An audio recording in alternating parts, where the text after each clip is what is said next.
School's out for summer, and Redbox has the video games to keep you entertained. Over 40,000 locations nationwide. This means you can rent and return anywhere. Better yet, you'll get a free one-night game rental from Redbox when you use the promo code STORIES5. Right now, you go out, you swing by a box in your neighborhood, or if you want to make sure the game you want is there when you arrive, you can reserve it online at redbox.com/games. The offer is valid through August 8th, 2017, subject to some additional terms. Charges apply for additional nights, payment card required. But look, getting into video games has never been so easy. Stories 5, free one-night game rental. Check it out right now, Redbox. Today's show is sponsored by Talkspace, the online therapy company. For as little as $32 a week, you can work with an experienced, licensed therapist handpicked just for you. On Talkspace, you can send text, audio, and video messages to your therapist and talk about your life. Work through what's keeping you up at night. Maybe just work on feeling a bit happier. I'm a big fan of therapy. That is a well-known thing about me in my life, and happy that there's so many different ways you can find your way to improving your own mental health, okay? Sign up, learn more, go to Talkspace.com/beautiful. And to show your support for this podcast, use the code BEAUTIFUL. You get $30 off your first month. That is beautiful at Talkspace.com/beautiful.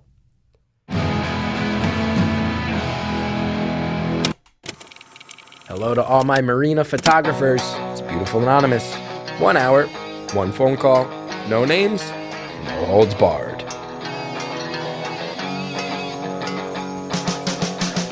I'd rather go one-on-one. I think it'll be more fun, and I'll get to know you, and you'll get to know me. Hey everybody, Gethard here.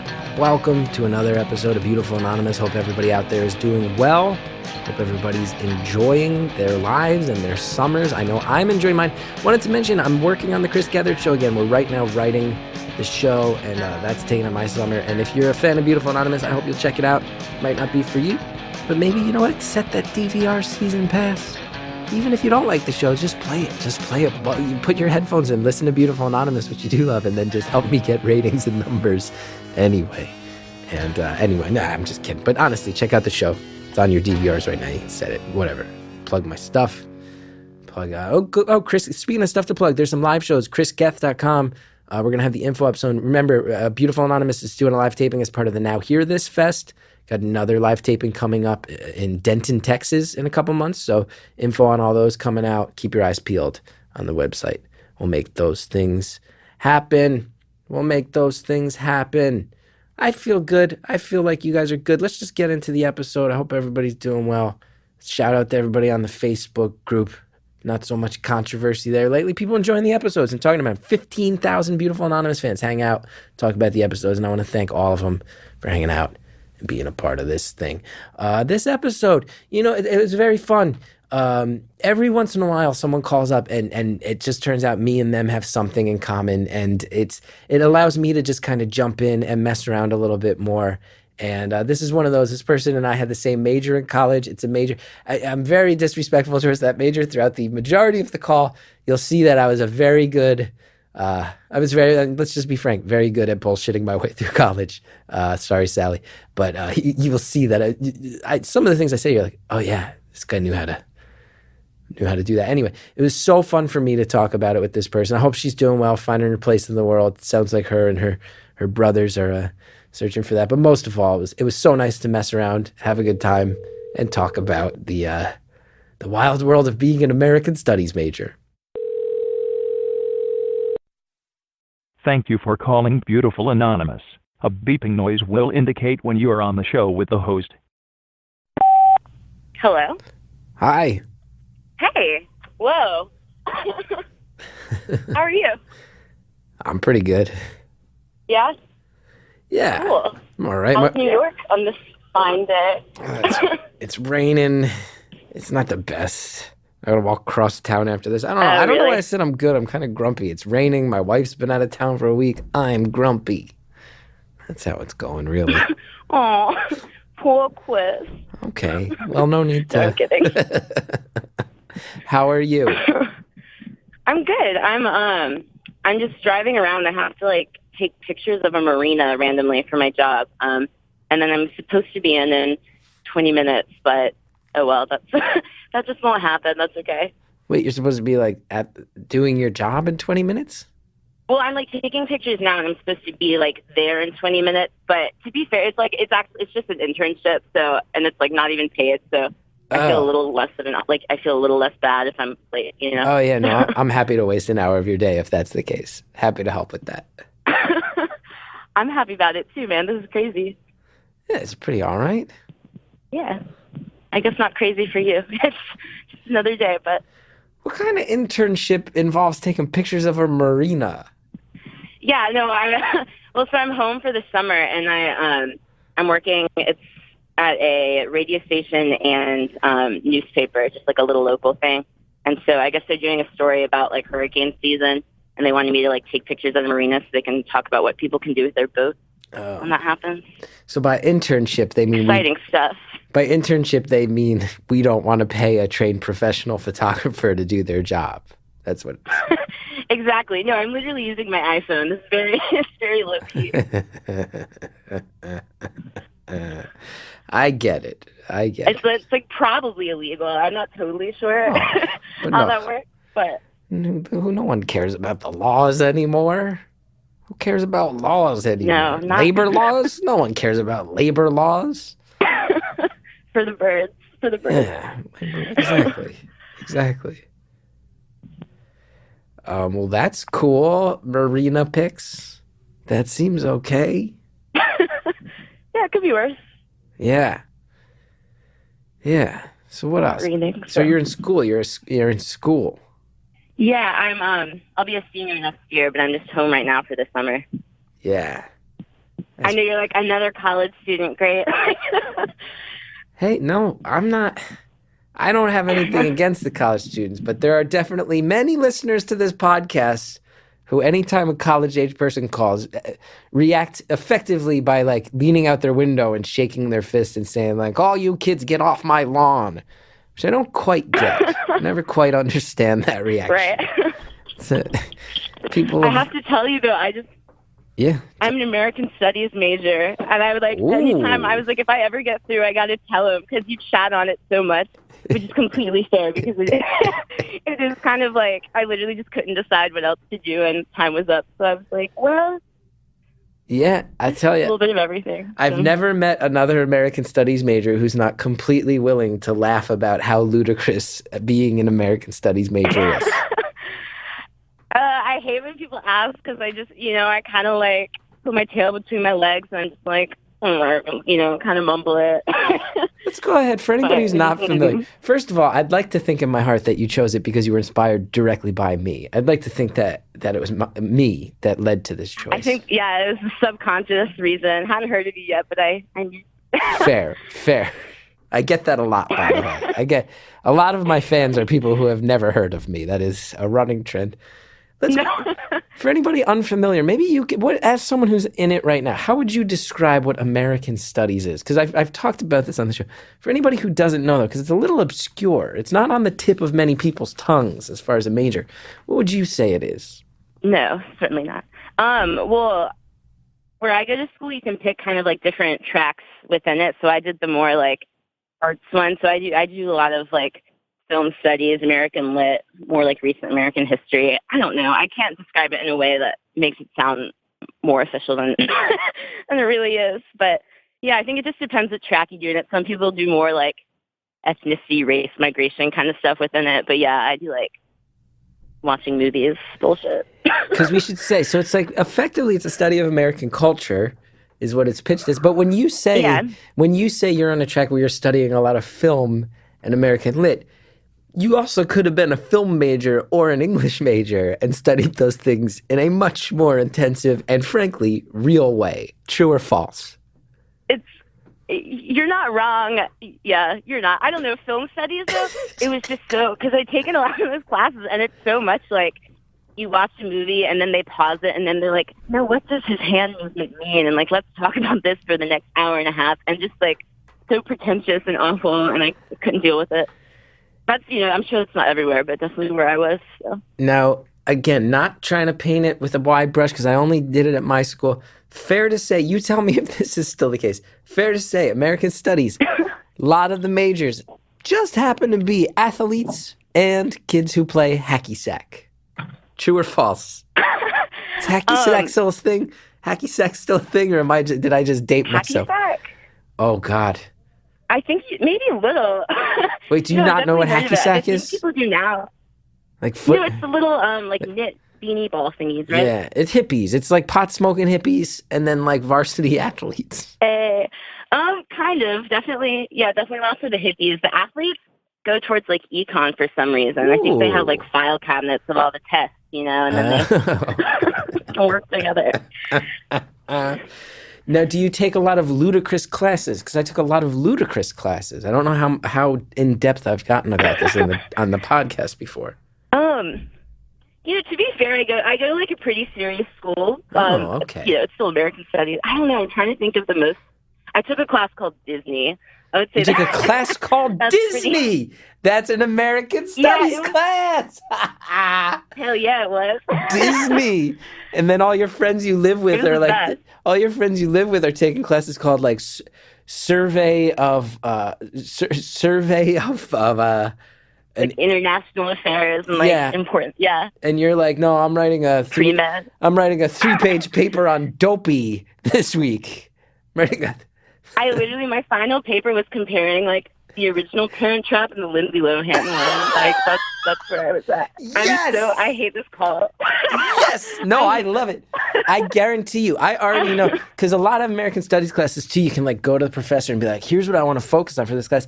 I would have taken the Disney class, and my final paper would have been entitled Chip versus Dale, A Study in Brotherhood.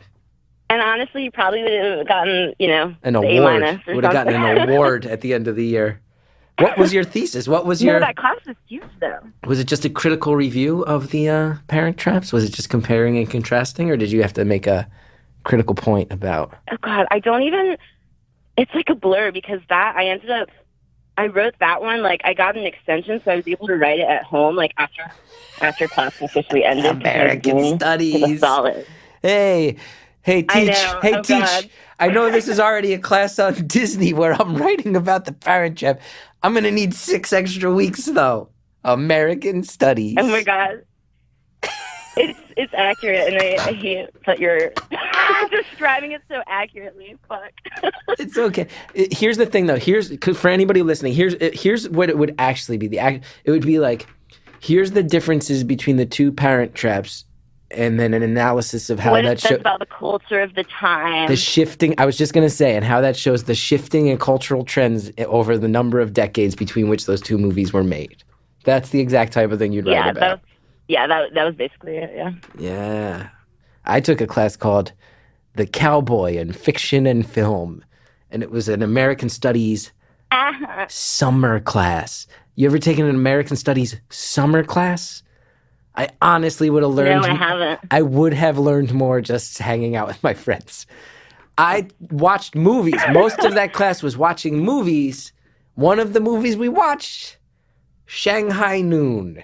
The Owen Wilson, Jackie Chan classic, Shanghai Noon. Watched that in an American Studies class. Cults and Communes. I haven't seen that one, but... Cults and Communes, another class I took. Jerseyana, New Jersey as a Culture, another one that I took. What else did I take? Oh, nice. Took a lot of Murder in America. Just read about serial killers the whole time. And true crime. I'm trying to think of other like bullshit ones I've done, because I know they're out there. I've done a bunch of them. I loved it. Well, it doesn't sound that bad. It ended up being stupid. It was like Vietnam War and American culture or something. I don't know. I couldn't believe it. Right at my tail end of my time there, they started teaching a cryptozoology class, and it didn't fit my schedule. I would have loved to take a class on Bigfoot, the Chupacabra, Jersey Devil, that'd be dope. Loch Ness Monster. I was like the only person in there who wasn't high out of my mind during class. That was like, I thought I could get away with that. Like when I first started taking film classes, I was like, this is great. Like I can just like smoke and then go to my screening. But then I would just like sit there in the back and like sink into my chair. And I remember one time I was like, all right, I'm gonna speak up. Like I'll make a comment in class, which I like hate doing. But I was like, I thought this one part of the movie was like so funny, and everyone just stared at me because apparently it wasn't funny at all. But I remembered it differently. You just had the giggles. And I was like, all right, I'm not speaking in class anymore. You're just sitting in the back eating caramel corn, giggling, and it's like a super sad stretch of the film. Basically. Yeah, I get it. I used to. I feel like I'm making myself out to be like a slacker type, which I'm really not actually. No, I'm making you out to be that. I'm projecting because of my own failings as a student and an academic. But nothing you've said is wrong, so maybe I'm like, actually, maybe. No, well, let's be fair, because who knows? I could have like some other old professors of mine listening, and I liked one, maybe two of them, so I don't want to offend. I really liked one. There's a professor who knows for a fact, she would never hear this, but she knows, I often credit her, say that Professor Ann Fabian from Rutgers University probably kept me afloat during some of my toughest times. Because here's the real thing about American Studies we should say. It is a major where it is up to you to make of it what you will. You can actually be really motivated and do things almost like a more regulated independent study where you can really sink your teeth in and explore some topics. And I actually did an independent study on comic books that I was very proud of, where I put in a ton of work and it actually turned into an examination of stuff like that because I was motivated. But if you don't want to be motivated during American Studies, it's not like there's really negative consequences.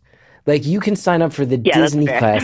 You can sign up for the Disney class and write all about Walt Disney's opinions during World War II and how can you look at the man and the creator and separate it from the cultural love for his work when we know that there's so many problematic anti-Semitic viewpoints that came out of a man's mouth, but he's defining how our children approach the world in their early days. And that isn't a fascinating thing to write about. Or you can take that Disney class and straight up just write a final paper about the Parent Trap. About what? How come Goofy has pants on? You could do that too. It's what you make of it. So it's kind of the most beautiful thing about college in a way because it gives you a sense of agency and ownership to become your own person and have your own critical thoughts, which many majors don't afford. I'll go with that. Or you can take a class on cowboys in the summer where, like me, I showed up. Legit would show up every time, would come from work, show up a little early before everyone else, put my head down, be sound asleep before the teacher even entered the room, wake up at the end of class. Had a friend, my friend Steve Murphy. I don't know, I lost touch with Steve Murphy. Really good guy. Used to legit wake me up after class so I didn't accidentally sleep overnight in the classroom. Oh, God. College. I really putzed it. I really putzed college, man. Upright Citizens Brigade was my real college. The UCB Theater, that was my real college. Yeah, no, I've heard you talking about that. I go to school kind of close to New York. Not well. It's like a train ride away, whatever that means. Oh, train. That's nice. I've also made this episode about me too much. I apologize for that. It's about you. No, not at all. So you're within the greater New York metro area? Well, I mean, like right now I'm home in, I'll go ahead and tell you the state, so it's cool. I'm in North Carolina. Very But yeah, cool. I go to school in New England area somewhere. Oh, nice. New England, a lot of good schools, a lot of good small schools, some big schools. Mm-hmm. That's cool. North Carolina, spent some time there. Good place. North Kakalaki. Good place. Good place. Causing some stressful times politically lately. Don't know if I was going to say it can be. Yeah, it used to be. Yeah. North Kakalaka. Because we used to be sort of like known as being this like liberal haven in the South. You know, we were like called, what was that? It's like a veil of humility between two mounts of conceit or something. But yeah, not recently. Yeah. Now it's swinging back in the other direction. That's okay. These things happen and it'll normalize. And you just hope it lands in a place where people feel... What was that? Sorry, like broke up for a second. No, I was mumbling. I was saying I'm sure it'll, you just sit and hope that it lands in a place where people feel safe and happy, you know? Where everybody feels safe and happy. Yeah. What can you do? Yeah. So what else? What else do I need to know about you? What do you want to talk about? About me? My whole family's home right now. I have an older brother and a younger brother. And, like, we've all been home all summer, which is, like, weird because, at this point we're usually, like Christmas is about the only time when we're really, like, all home together. So it's been interesting. Because my older brother was working at this, like, fancy investment banking. Wait, this fancy what? You broke up. Fancy what? fancy like investment banking job. Oh, Sorry, finance guy. in New York City, and he was like pretty miserable doing it. And so he came home. He's living at home right now. And then I don't know. I felt like I needed to be home too. I don't know. I like when everyone was applying to internships and shit, because everyone at my school is like crazy. I just like couldn't bring myself to apply to anything. And then like May comes around, and so I just kind of like emailed these people at home and asked if I could work here. So that's why I'm home. And then my younger brother, to be fair, he's only 20, so he's just hanging out. Yeah, he's chilling. So all your friends are like chasing internships, like I'm going to head to New York, try to get in with some sort of firm.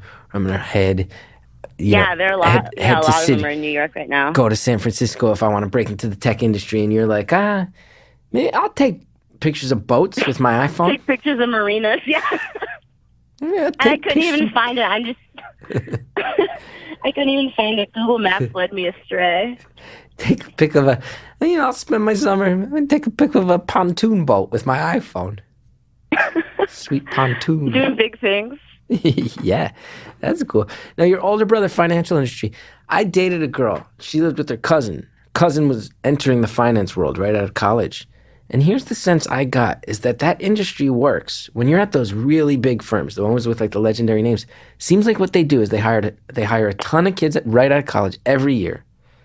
And they spend like 2 or 3 straight years just trying to break you.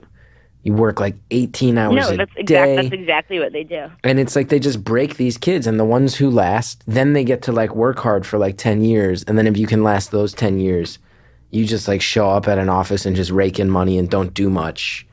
Once you've been in it like 10, 15 years. You kind of like don't retire, but now you're the one breaking the people.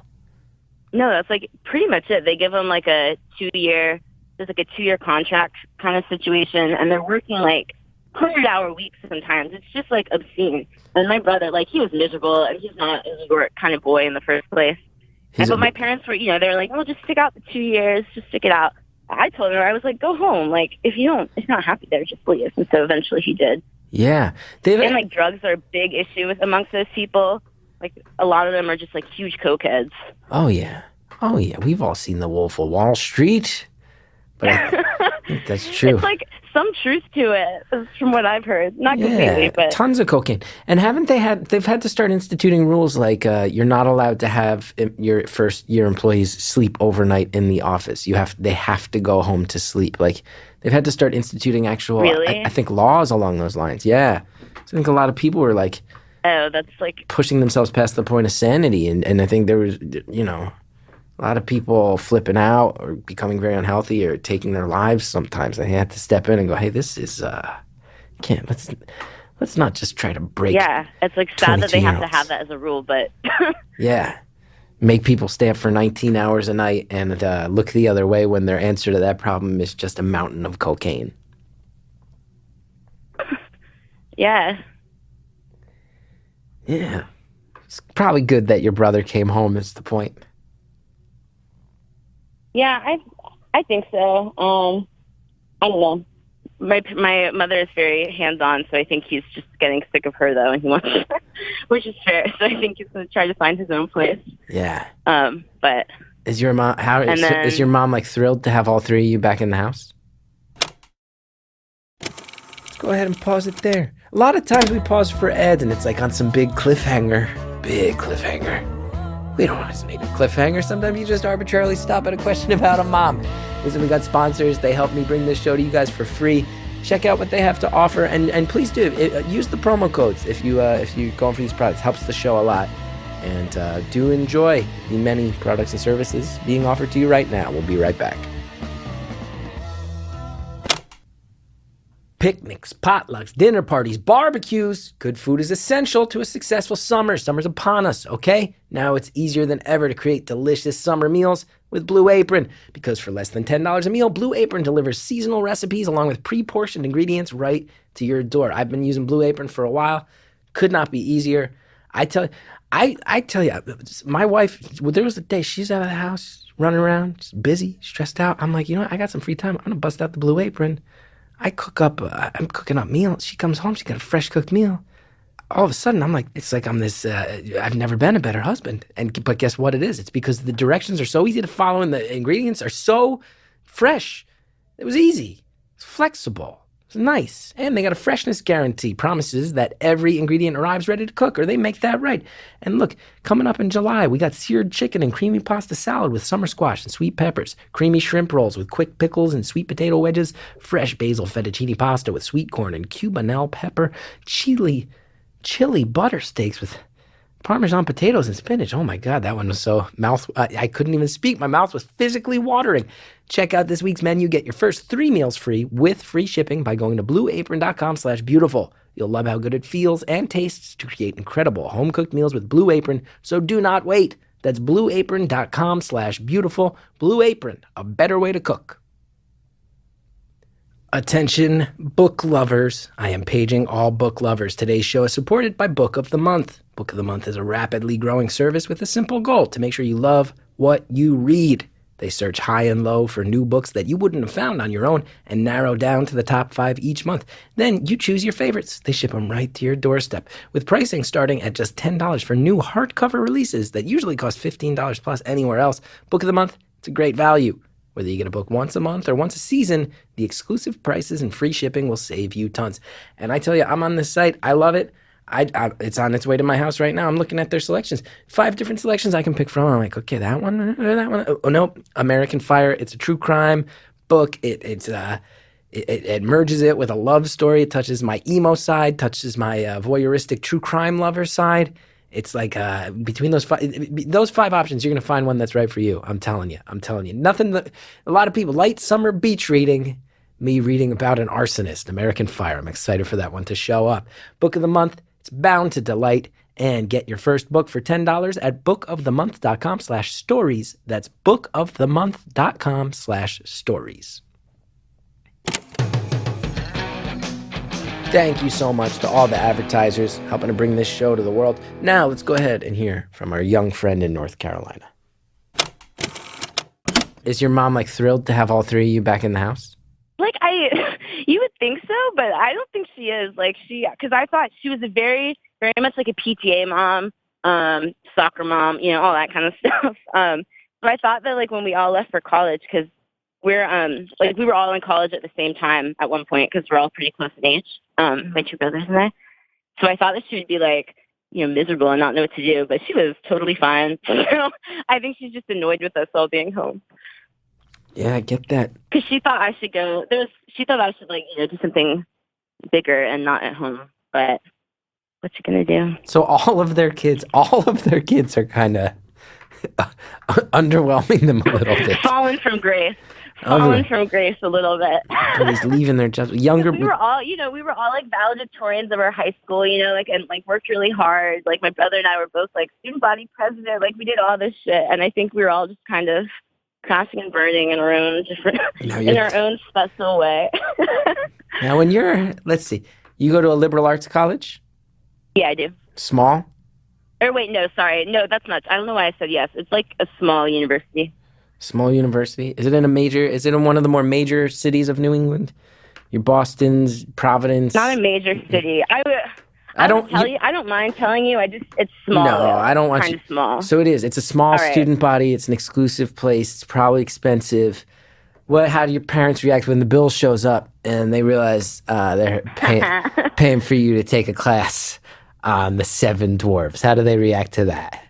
Oh God, they never, much to their credit, they were never like, they never told me I couldn't major in American Studies, and I think they keep the snide comments to themselves on that one. So, but they do kind of, and I totally get it because they do kind of mention how expensive it is and how grateful I should be, and I am, and I just feel guilty because I feel like I've completely wasted that time, and I would feel less bad about it if I had just gone to a cheaper state school or something, But I'm almost a senior, and I feel like, I've spent half the time in my room. Yeah, I get that. What's the best thing you learned in the Disney class? Anything you learned where you're like, that's actually okay. That's why you take a college class on Disney. Anything you learned? Best thing I learned. What's the thing you learned that blew your mind the most? I don't know if anything in particular stands out, but it was just cool because we did it from like the very the earliest stuff, like the silent cartoons, all the way to Steamboat Willie. We're talking Steamboat Willie. Yeah, some Steamboat Willie in the mix. And then learning about the Disney parks is pretty cool, actually, like Disney World, obviously. Fun. But then, we went all the way to, like, different companies that Disney owns. Oh, Marvel. Like, you know the movie Splash with Tom Hanks? Yeah. Yeah. Like, we had to watch that. I love that I asked you that question, and it was a real valid chance for you to step up and represent the American studies world as a whole. I was expecting you to go like, we did learn a lot about like Disney World's impact as like a microeconomy that didn't exist in Florida, and then it was built, and now a whole economy exists around it, and that's both good in the sense of job creation, but bad in the sense of steamrolling an actual local culture that built in its own organic way. Like, I was expecting you to say something like that would actually make American studies look good, and then your answer was straight up, we got to watch Splash with Tom Hanks. You know, the thing about that was like the subtext of what I was saying, though. It just didn't quite come out, I guess. But. Good recovery, my friend. Watched Splash. Like, it's cool if you didn't get it, A lot of people would be surprised. It wasn't just animated stuff. It's Splash. Oh, God. I hate my life. No, you don't. You got a good life. Yeah, I do. Yeah. It's all good. Who knows, though? I don't know. I've known you for 25 minutes. I can't really say that, but you don't hate the American studies life. It's probably... Because, let me guess. What do you... Because, hold on. Because you're a valedictorian. You're a motivated person. Valedictorian... Let me just... did you... Your high school, it's not like everybody else there was like some lunkhead, right? Like, you're the valedictorian, competing with other capable people. Kind of, it's not like a super competitive school by any means. It's just kind of like a big public school in North Carolina. So. But still, this means you're a motivated person. Here's my hunch. You got a plan. You got a plan after college. And American studies is just a way to get to that. True or false? I don't know. I thought I did, but I don't know. I've just felt a little stuck for a long time, and I don't know. It's like college. College is just easy because I know what I have to do. Well, it's not easy actually. I've like almost left some. I actually did take a semester off at one point, but So I don't know. I would love to do something with like radio, maybe, but that's like dying. Maybe something with like film or writing, but no concrete plans at all. It's more just kind of like me vaguely talking about things I'd like to do, but haven't actually like even really tried doing. Whereas a lot of other people are already like out there making things and like doing shit, and I'm just like sitting in my room. Like, other people? Who cares about other people? Watching like YouTube videos of The Voice and crying. Like, the parents are so proud. Yeah, watching YouTube videos of The Voice because that's what your senior thesis is about. Honestly, I totally could. Oh, 100%. I said about The Voice one time, because I was saying, like, country singers always win. Like, we should have seen Donald Trump coming. And then, that's an American studies paper. New York Times kind of talking about a similar thing. It literally could be, which is the sad thing. That's the American studies right there. Here's what you do. Here's what the American studies paper would be. And you're picking up on the fact that I was a very good American studies major as far as my ability to convince anyone to take a chance. Here's what it would be. It would be the rise of reality. The rise of reality-based competition shows featuring everyday contestants as a predictor of future populist conservative trends. That's what the title. That would be some version of the title.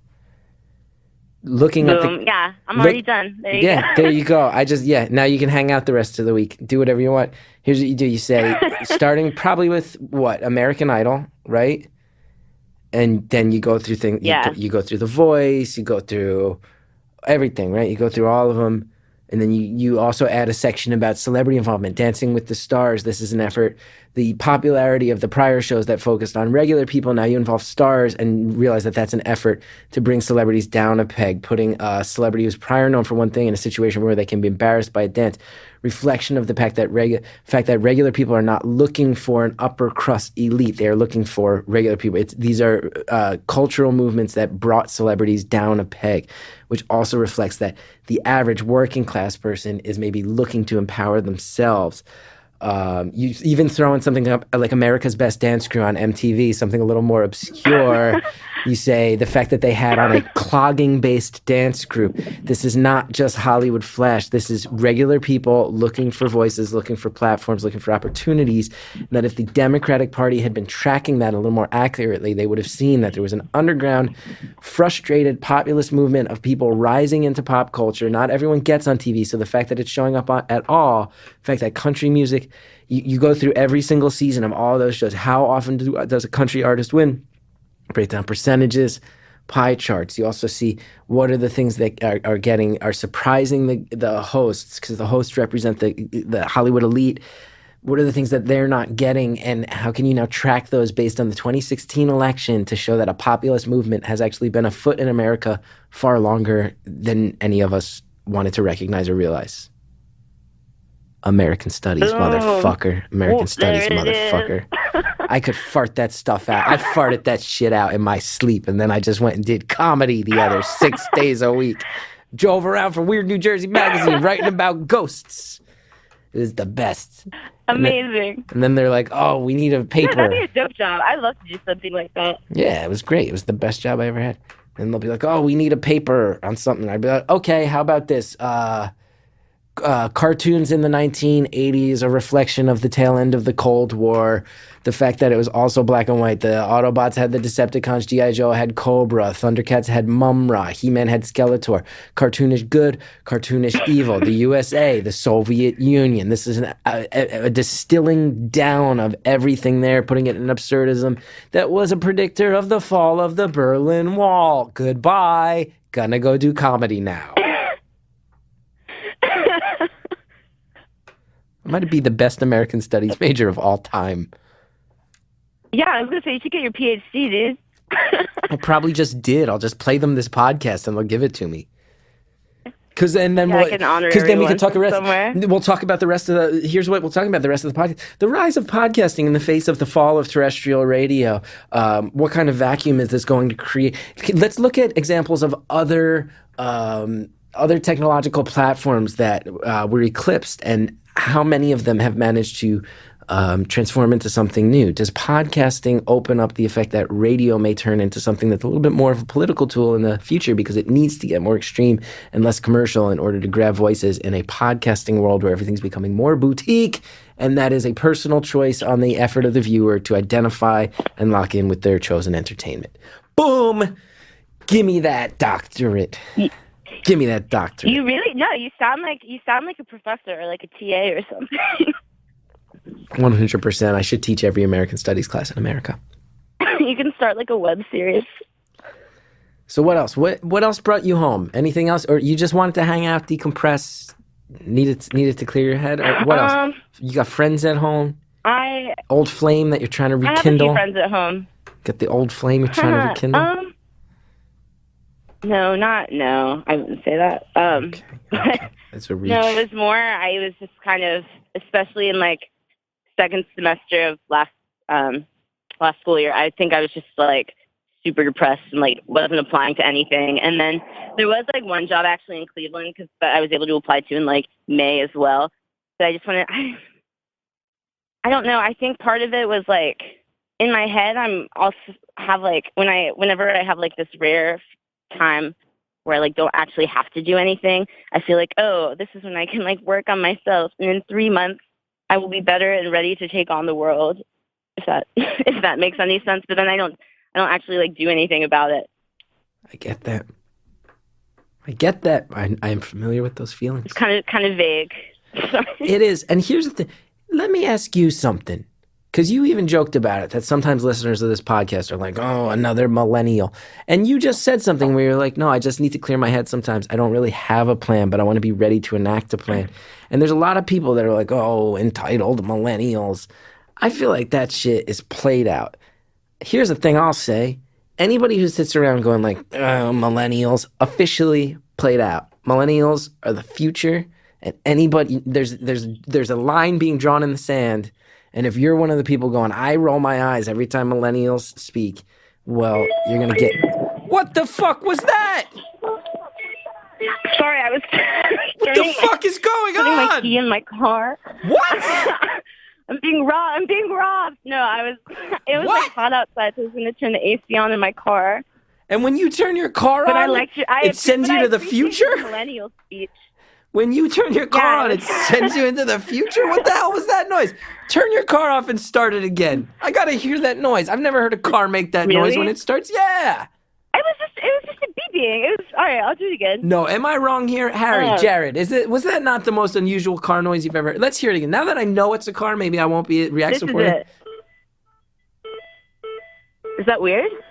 You know what it is? I think it's because the volume is fading in and out on our end, that it sounds like you're like entering some sort of pod that might launch you into space. But now I can hear, yeah, that's just a car. That's fine. Turn your AC on. It's I'm all like, good. bitch, I might be.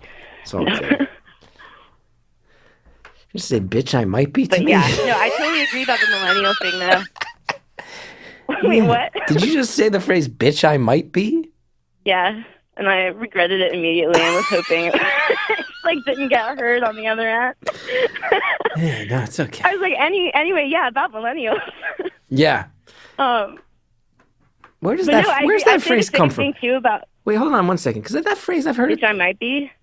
It's from something. I couldn't tell you what. That's fair. But yeah, it's definitely not like just my thing. That's fair. But I say the same thing about being played out as like when people make vegan jokes. I'm like literally the only thing more like stereotypical or just more like played out than vegans being like, yes, I'm a vegan. It's true. Is people being like, oh, you're a vegan, so you have to say it. You know, I feel like that's even worse now. Yeah, I hear a lot of vegan jokes as a stand-up. Listen to that. Stand-ups. This young lady's calling you out. Vegan jokes played out. Vegan jokes played out. Let's see. Wait, we just found it. It's an bitch I might be. An ambiguous retort falsely attributed to Atlanta-based rapper Gucci Mane. So the only thing we know is that it wasn't actually Gucci Mane that said this. It's okay. It's okay. Often shared on the microblogging site Tumblr. You know, I never had a Tumblr, but it just seemed very. It was just a bunch of, like, at least my experience with, like, my friends with Tumblr was when everyone was about, like, 13, 14, and it was mostly, like, white girls glamorizing sadness and, like, equating it with depth. Yeah. So I was like, all right, I shouldn't get on this site. Like, this will not be good. Yeah. And yet, many years later, you're calling a podcast, and not to assume, you sound like you're probably white, and you've talked about your own sense of sadness a few times throughout this podcast. You just switched to the platform of podcasting, but that's okay. If there's anybody who can't make fun of white people complaining about being sad, it's Chris Gethard. That's fair. I can't either. This has been a pleasant conversation, I would say. How are you feeling about it? I'm good. I'm a little, like, because I, like, said, you know, I'm a huge fan of your show. I'll go ahead and say, like, your podcast, your TV show, Career Suicide. I just, you know, I love your work. And so I'm, like, a little bit nervous, as you probably know. So I'm like, oh, God, like, what should I say that's more interesting than what I'm saying now? I would like say you've been killing it, and you've come off as nothing but totally relaxed and confident. Oh, well, that's good. And thank you for supporting my work. What else? What else do I need to know? What else do you want me to know about you? I'm pacing around outside right now. In the heat. What do I want to know? In the North Carolina heat. Yeah, really. It's so humid, always. It's like that feeling when you open a dishwasher. That was a very vivid sense memory. Very descriptive. Being valedictorian, were you like a big nerd? Were you real competitive? Because you don't strike me as a very competitive person based on what we've talked about, but you were valedictorian. I wasn't, I mean, because I didn't, again, like, I think maybe it would have been different if I had gone to, like, a cutthroat high school, but it wasn't really. No, I was never really that competitive. You know, it was, I definitely, like, had that goal in mind. but you just kind of, I don't know, you just have to play the game a little bit. You take the classes you need to take. And yeah, I wasn't really too competitive with anyone. I played sports, but was never like overly competitive with that either. And did you say both your brothers were valedictorian as well? You said both your brothers were also valedictorian? Yeah, isn't that crazy? Wow. Your parents put a lot of pressure on you? You know, people like assume that, but honestly not. Wow. Not really. I think it was more like self-imposed. She definitely like I said, like PTA mom, soccer mom, so she kind of like probably led us on the right path, and I like fully acknowledge that like my mom, like while we were in school, she didn't work, and so like I know a lot of people don't have, you know, a parent who could like drive them to soccer practice when they were younger, and like, you know, kind of know like these are the classes you need to take, because when you're a freshman, you don't necessarily like know any better. So you know that definitely like helped. So but just no, kind of never like a naturally motivated and effortlessly smart family.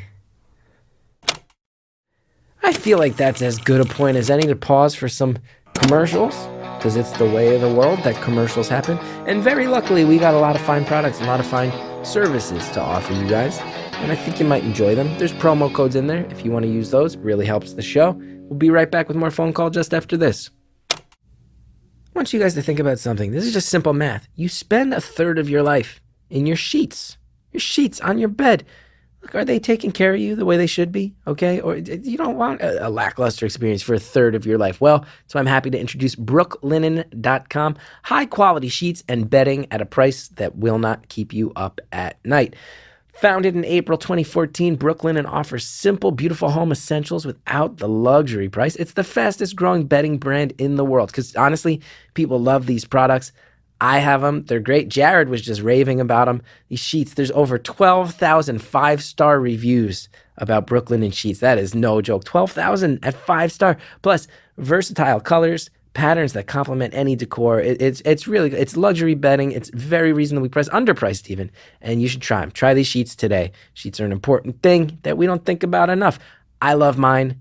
You're going to love yours. You try them. Check them out. brooklinen.com. It has an exclusive offer just for my listeners. You get $20 off and free shipping when you use the promo code BEAUTIFUL at brooklinen.com. In fact, Brooklinen is so confident you'll love your new sheets that they offer a risk-free 60-night satisfaction guarantee and a lifetime warranty on all of their sheets and comforters. There is no reason to not give this a try. You get $20 off. The only way you get those $20 off and free shipping, use the promo code BEAUTIFUL at brooklinen.com. That's BROOKLINEN.com. Promo code BEAUTIFUL. These are the best sheets ever. Hey, everybody, I wanted to let you guys know I was offered a role in a very cool thing. And I've already noticed online a lot of you guys are excited I'm a part of this show, Homecoming, which it's such a cool thing. It's an audio drama. It's like a psychological thriller. It combines like all these like therapy sessions, phone calls, overheard conversations. It's a scripted show, and it's really cool. And I was so lucky to be a part of it, and I hope you'll check it out. I did scenes with David Schwimmer, which I never thought I'd act with David Schwimmer. Catherine Keener, who I'm like in awe of. It was really so cool. It was cool to be in that room. It was cool to be invited to be a part of it. It was cool to watch those two work. They are total pros and show us something really special. Lucky to be a part of it. Season 2 just premiered. If you haven't listened to Season 1, it's just 6 episodes, so you can easily jump in now. You get all caught up. Go listen, subscribe on Apple Podcasts or wherever you listen. I was so lucky to be a part of Homecoming, and I hope you enjoy it. Thanks so much again to all of our sponsors. Now let's finish off this phone call. So just kind of a naturally motivated and effortlessly smart family.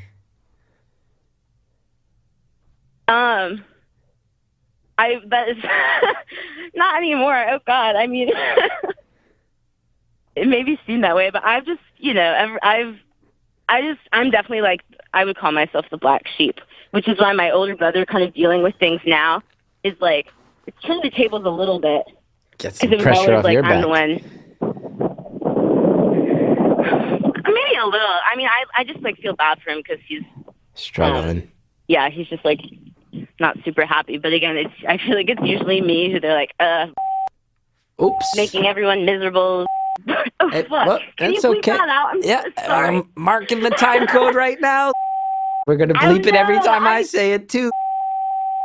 it. Gonna go ahead right now and say Well, both the you said it times wrong. you have It's said a little different than that. that your name is, and every time I am now repeating that your name is, it shall be bleeped. No. Wait, can I say it one more time because you're saying it wrong, and then just bleep this? I've said it wrong all these times. Yeah. Okay, what is I it? probably then? said it. Anyway, it doesn't matter. What? Okay. No, I want to. Yeah. Oh. Oh my God, there are going to be so many bleeps. It's going to be the most Bleeped episode in the history of the show. It's either an extremely annoying or a truly hilarious moment we just executed. People hearing you correct me on the pronunciation of a name that's been bleeped 14 times. Oh my God. Oh no, I'm terrible. Oh, I'm the worst. You're not terrible or the worst. I can name 11 callers worse than you. You want me to do it? Throw some people under the bus? No, thanks. I can't do that. Oh, you were going to name one. You were going to name one. You're going to throw some shade. I was going to, but I'm not going to because you already gave this person a hard enough time. Well, I can imagine. I think I know him. From Portland. Oh, yeah, I felt bad. I came off mean. I didn't mean to come off mean. It was literally fine. It was literally totally fine, I thought. I felt like the important caller and I were having fun and making jokes. And then I think when you listen back to it... Totally. I mean, you're calling a comedian. What do you expect? But people get upset. We're like, whoa, bro, you were harsh. And then I listen back and I'm like, oh, I guess I kind of was. But I was in an environment that wasn't so intimate. And then I brought, you know what it is? No, you know what it is? It's a tricky thing. It's a tricky thing to do something in an environment that's not intimate and then put it out on a platform that is intimate. That's like sort of a round hole square peg situation. Did I mix that up? Square hole round peg, which no, I get what you're saying. I was an American Studies major. I'm not good at geometry. Sorry if you hear all the sounds outside. I don't know if that's annoying. That's okay. Now, your younger brother, There's a lot of cicadas. Are your parents like putting all their chips in on your younger brother? Are they betting everything on him now? No, well, he was the he was like the least. I don't know. He was definitely like the least intense about like school and extracurricular stuff. Like he's just more content to like go fishing every day, kind of deal. But wow. He's the one who, just like I think he's a very happy kid. He doesn't really have any, like, mental illness issues or anything like that. So he's kind of the easiest. What's he catching? Sure. What's he catching this time of year? What's in season down in North Carolina? I don't know. I'm not really into fishing, so I don't really keep up. And he usually throws stuff back. Are you vegan? You brought up vegan jokes. Are you vegan? No, I'm a pescatarian. Me too. Which aren't you too? Didn't you say that? I am, but I don't like saying that. I usually say I'm a vegetarian, but I still eat fish. I say a vegetarian. And then I say I still eat fish. I only said it because I knew you knew what it was, because I hate the word. It's just very... Well, I always feel self-conscious because I feel like I say a vegetarian and then I still eat fish, and then people go, so you're a pescatarian? And I'm like, yeah, but nobody likes a person who says they're a pescatarian, because it's like you're reserving all the right to judge other people who still eat meat, but you're not committing hard enough to actually earn that right. You know, I feel very self-conscious about it. But fish is good and very nutritious. Yeah. I'll give it up someday. I'm trying. I'll give it up someday. I mean, I was a vegetarian because I became one when I was like 13 maybe, and I did that for a while, but then I don't know, I felt like I wasn't getting enough protein, and I was still pretty young, so I was like, well, the animal I feel least bad for is a fish, so we'll go with that. Wow, you ranked the animals. You ranked the animals. Yeah. Yeah. In terms of whose pain matters the least to me. Yeah. Oh, God. I get it. Scallops are good, though. That's my issue. Scallops are good. This might be my favorite call in the history of the show. It's so not. You're lying. I'm boring. No, because I love. No, I'm not throwing shade or judging anybody. But sometimes I walk into the studio and I feel like I need to just like brace myself, because you never know what's. You can only do. This is what I'll say. I love all of them. I love every single call. I feel privileged and lucky and flattered to participate in this every single call. But then you never know. You sit down and all of a sudden somebody's like. Tell you about what my uncle did in 1988. And I'm like, oh, God, what did your uncle do in 1988? And then it's just me being nervous for an hour. And then it's just bad. It's just no, but it's okay. It's good. I love them all. I love them all, but it feels good to just shoot the shit with somebody. Yeah. Thank you for doing it. No, please. You seem like a very personable young lady. Thanks. Yeah, I drive to school and it takes me like 12, 13 hours. So I always listen to your podcast then. That's so you're nice. like my road trip buddy, kind of. I'm into you didn't that. even know. It is. That's nice because people tell me that. Oh, every road trip or like when I'm doing my dishes or my laundry, you're the one I'm hanging out with. When I went on the road, people are like, I feel like I know you. And I'm like, that's so nice. That's a nice end of story. Yeah, it's unsettling though, right? I mean, I'm sure that's just, you talked about it a little bit before. It's okay. Isn't it like weird? Well, the podcast fans are very, very nice. It's the fans of Broad City. They come on real strong.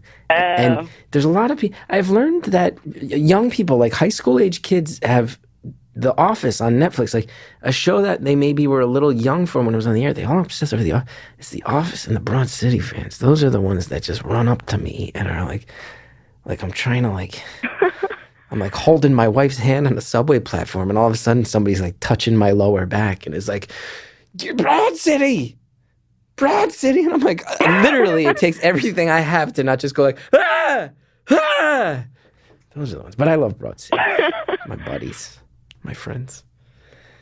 Right, I've always thought like the ideal situation, it wouldn't be to be famous, it would be to be like famous to like a select few people, like really well known within your field or something, so you're like respected but not harassed. I think the ideal life would be to be one of those people who plays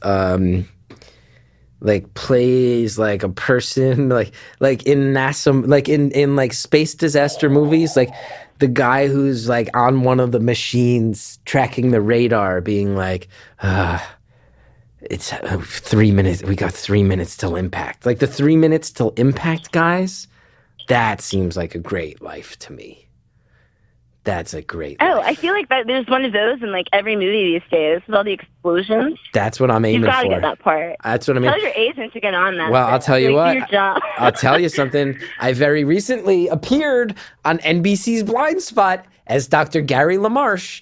And this is a non-comedic show. I was offered the part. I did not audition. I've never been more thrilled in my life. I said, I'm finally breaking. My hairline has receded enough. I'm finally breaking into the NASA scientist role, and that I've always dreamed of. Because my job was to come in for one episode and my character helped used a satellite in space to deflect an impending nuclear warhead that was being orbited through space. And I said, I'm getting there. This is all I want. Play a NASA scientist who comes in. That's amazing. I'll watch it. They want to bring me back too on NBC's Blind Spot. If you guys want to see more of Dr. Gary LaMarche, please tweet at NBC. They've actually been trying to make it happen, but the Gethard Show is in production, so it makes my timing tight. Dr. Gary LaMarche, baby. I'm so excited for that. It was aired. I mean, it aired. It was in the season finale. I also just majorly spoiled the season finale of NBC's Blind Spot. My bad on that. Deflected the satellite. Oops. That's okay. I mean, though, I'm excited for Chris Gethard Show in August. Hell yeah. I'm so psyched it's back. I'm telling you, I'm going to do some damage. Set your DVRs right now, people. If it's available on your DVRs, set the season pass. Even if you don't like the show, please DVR it. It helps. It might help keep my mortgage No, it's paid. hilarious. I like binge watched a ton of them when I was like supposed to be doing homework. That was like honestly, like I think I watched like 100 of them in a matter of like a few weeks, like sitting on my bed in school and like the middle of the day. And this was this was not researching an American Studies project. You 100% you could write a paper on the show. Maybe I could do my thesis on the Chris Gethard Show. Yeah, Say the word. I'll give you all access. You come down to New York. You get all access. You can come research it, be in the studio production, start to finish, whatever you want. Come hang out in our offices, see how we do everything. Don't say it if you don't mean it, dude. I'm like... I would never! I would so do it. Yeah, you want to do a senior thesis on... But hold on, we have to come up with the right title. Let's see. Okay, here's some different. Here's some different angles you could have. Okay, you could talk about. You could use your appearance on this podcast as an entryway to my work in general, and you could say, you'd have a title. What would your thesis be called if it was focused on my career in general? It would be called like. It has to be like something like cute : and then like the academic thing. You know what I mean? Yeah, Like that format. It would have to be called like, yeah, I know what you mean. It would have to be like a little hooky title, then a colon, and then the actual premise of it. So it would have to be like, it would have to be called like, Jack of all trades, master of none, colon, the diversification of entertainment careers in a world of fragmenting media. And then what you talk about is how I've managed to cobble together a career through public access, podcasting, character acting appearances, public appearances, and how I've managed to build a career through fragmented media, focusing on the fact that in a previous era when there was less media could skyrocket people to greater fame. But in a world where there is a more broad and diversified level of media platforms, that you can cobble together a very respectable career, even though you remain largely unknown to the world at large. You could do that. Yeah, I mean, this is like very much along the lines of the kind of stuff I do and would be interested in. And there's so many little tryhards already working on their thesis right now, and I haven't even thought about it. So You could do that one. You never know. And you could talk about your appearance on this podcast as an entryway into the conversation. Or if you just want to focus on public access, you can say, oh, here's what you can say. You can say this, sneaking in through the back door, colon, DIY culture and its rising impact on mainstream media. Oh, I like that. Yeah, and then you talk about DIY music and how there's no such thing as selling out anymore because people don't look at major labels as such a major leap culturally away from DIY labels. You can talk about DIY spaces as art houses and as bastions of young people's creativity and liberal thought. You can look at the experience of public access and our rise from public access up to a national platform like True TV about an example of DIY culture sneaking through into the mainstream. And is this a thing that's going to happen more in the future? Are there other examples of it? I'm writing this for you. You come hang out. I'll sign. I was going to say, yeah, keep sign it all going, the paperwork. Hey, you want to do an independent study? You want to do an independent study? I'll tell you this. I'll sign all the paperwork. You don't even need to do the work. I've done it before. Zach Woods, if you, he hates. I've lost touch with Zach Woods. It breaks my heart. He's one of my best friends. We never catch up. I can't. This guy.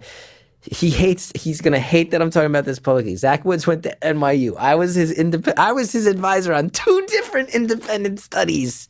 And he didn't have to. I said, I'll be your advisor. And he didn't have to do anything. And I got a free membership at the NYU gym. It was the best.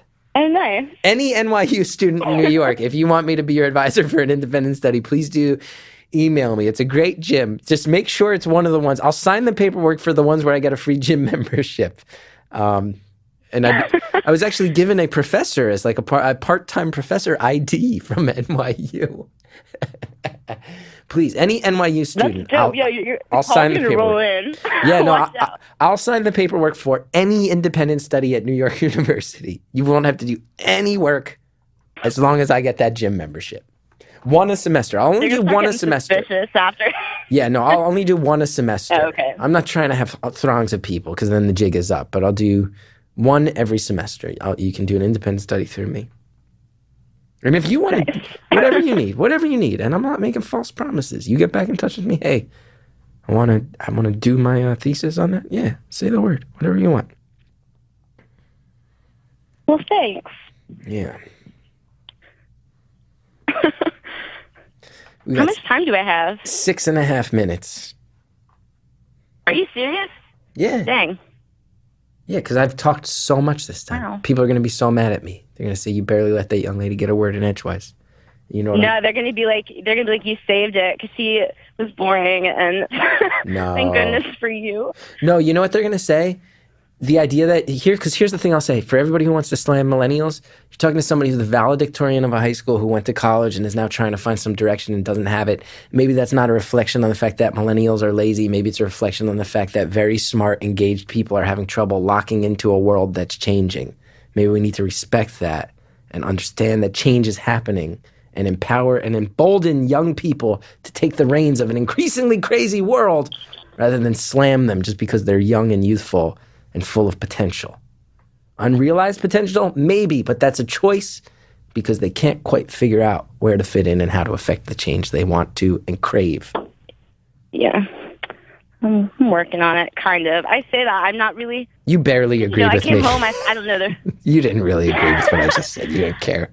I just feel like I don't know. I feel like I sound kind of I do sound like an entitled millennial because I'm just kind of like, my parents are like, they're fine with me staying at home. Like, they buy the cereal and shit. So I'm just like living off their dime, working this kind of dumb internship that I'm now 30 minutes, minutes late for now. I'll say your current internship is questionable. Your current internship is questionable. You know that.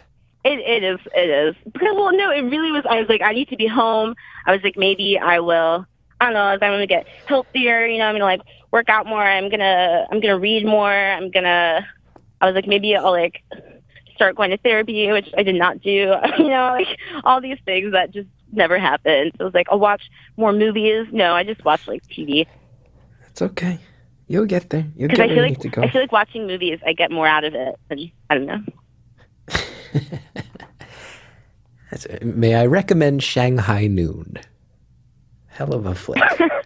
Do you? Hell of a flick. How are those marina photos coming? You been taking marina photos this whole time? No, dude. I'm by where the marina was supposed to be, and then I couldn't find it, and then I heard the little beep. So I was like, all right, I'll put that on hold. Yeah. So I've just been like pacing back and forth in this lovely field area. Any boats you're particularly excited? And this little girl on a golf cart has passed me like 3 times. A little girl on a golf cart? Yeah, she's like 8 years old, just driving this golf cart around. I don't know what. What? She's doing. What are you talking about? What? Just like I'm just on. An 8-year-old? An 8-year-old is circling you in a golf cart? What? No, it's not like circling me, but she's passed like 3 times, so I don't know. But why is an 8-year-old in? She's alone. She's alone in the golf cart. Child is this? Yeah, she's alone. There's an 8-year-old just riding a golf. That doesn't seem safe. Probably not, but. Is that a thing that happens a lot in North Carolina? No, I don't know why she's on a golf cart. I'm not in like a resort town. I do live by the beach, so it's like touristy in some parts, but not where I am right here. And it's not like a golf cart kind of place. An 8-year-old. Maybe she was a ghost. We'll never know. Maybe. You find out that a small girl was struck in the head by a Titleist on a golf course that was paved over in that very spot many years ago. Oh, damn. I mean, it's a ghost. It's a ghost. I feel like we've done a lot of good in this call. You got 2 minutes left. Dang, that's crazy. I had expected myself, like if I had gone on this to get more like emotional and deep and like whiny about my life, but I don't know. I don't know why I thought it would be that way, because in general I'm not, I keep certain things to myself and put a different side of me out there, and so I don't know why I thought it would be like different. But well, I want to apologize. I want to apologize if I didn't open things up enough for you to get deep. No, God, no. It's like I'm not the person who like, some people like to like talk about these things with their friends. I just don't. Always been that way. I can say on my end a very sincere thank you, because I've had a lot of fun joking around and laughing. Yeah, well, thank you. This has made my day. Everyone says this, but I did not expect to get through this. That's wild. Felt good to just mess around and say some dumb, jokey things. Felt good. Thank you for affording me that opportunity. Yeah, totally. Are you doing like 2 calls today? Or do you always just do 1 when you do this? Or it just depends? Very rarely we'll do 2. Usually we'll do 1. I'm a busy guy right now. Gotcha. Got to head over to the studio, start writing the Chris Gethard Show, because we got to bring some real dumb things to True TV. Got to do it. Yeah, put the info out on how you can get like into the studio audience. I'll go. Here's how you can get into the studio audience via an independent study. Come embed yourself. Oh, true. Become embedded. I'll do it that way. Yeah, but as soon as you want to become an embedded reporter in the inner gears of a TV show, you let me know. I'll make it happen. I'll submit my resume and some pictures of this marina. Yeah, as proof.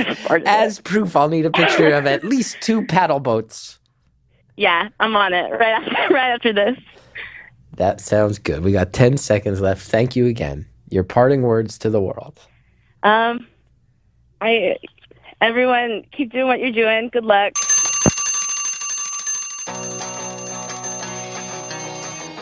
Thank you so much, caller. And if this actually, I'm not kidding, caller, if you're listening to this, I was not joking. I'll sign the paperwork. Independent study. Let's get you some credits. Help you get through school. Legit. I'll do it. Who cares? Thank you again for calling and being so warm and nice and positive and funny. You sounded like you were doubting that throughout the call. No, you were great. I loved it. Thank you to Jared O'Connell, Harry Nelson in the booth, always helping me get through these things. Thank you to the Reverend John DeLore and Greta Cohn, who helped build this show in the early days.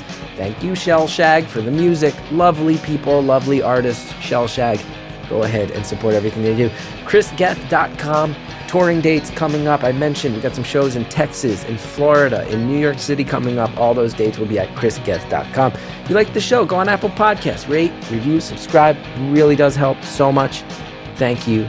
Thank you. Thank you for supporting the show and listening. We'll see you next time.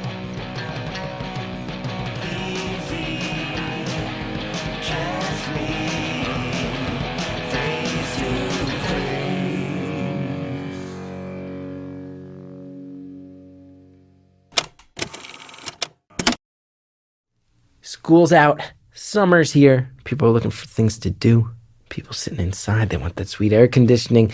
What are the kids going to say? Oh, right, because you're good to go, because Redbox has the video games that'll keep you entertained. Over 40,000 locations nationwide. Rent and return anywhere. Better yet, get a free one-night game rental from Redbox when you use the promo code STORIES5. Swing by a box in your neighborhood. Or if you want to make sure the game you want is there when you arrive, reserve it online at redbox.com/games. This offer is valid through August 8th, 2017. Some additional terms do apply, like charges apply for additional nights, you need a payment card, all that stuff. But look, go for it. Redbox. Getting into video games has never been so easy.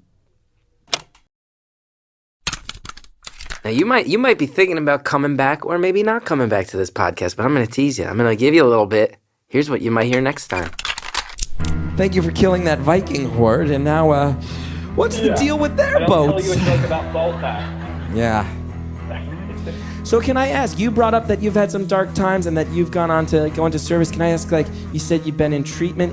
Did you want to talk about it? I'm not sure if you're just complimenting me, which is much appreciated, or if you're opening the door to that conversation on your own. I was born to two drug addicts. Both of my parents have struggled with addiction. My mom was addicted to heroin from the time she was 14. Wow. And gave birth to my sister while she was still loaded. So my sister was born addicted to heroin. And my father, but she's been clean now for 35 years. She's in recovery a long time. Wow. My father was, Next time on Beautiful Anonymous.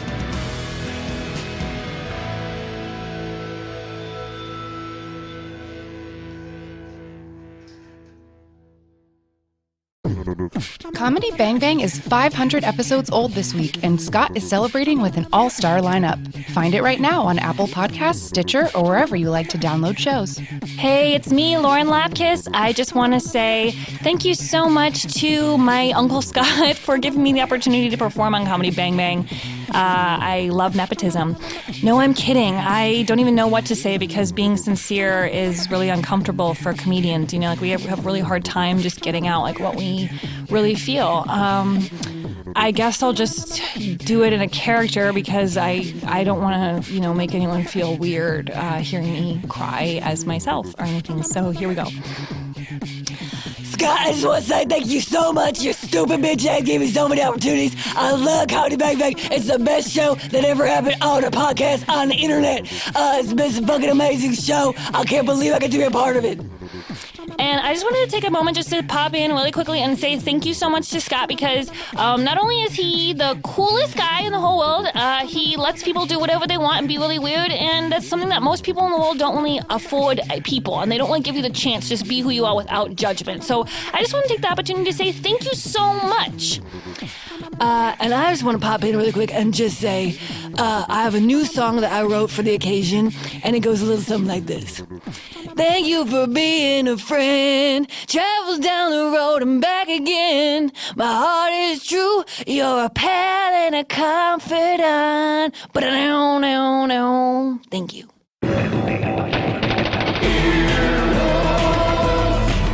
This has been an Earwolf production. Executive produced by Scott Aukerman, Chris Bannon, and Colin Anderson. For more information and content, visit earwolf.com.